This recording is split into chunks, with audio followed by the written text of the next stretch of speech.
Hey everyone, welcome back to the channel. Today I'm gonna show you how to convert USDT to BNB in Binance.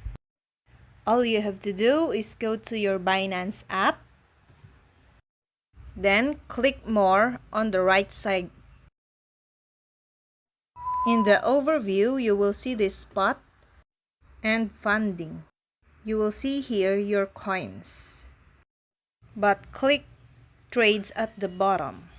In the left corner, you will see here convert. Click convert.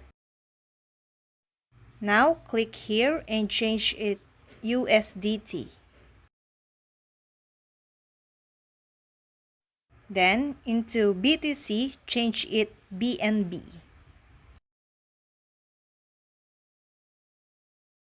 Now put amount on your USDT.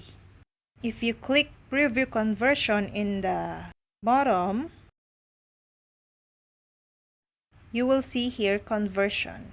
From 30 USDT, you will receive BNB at 0.087679. And remember, this is no fees. And after that, click deposit. And that's all. I hope this video helped you guys.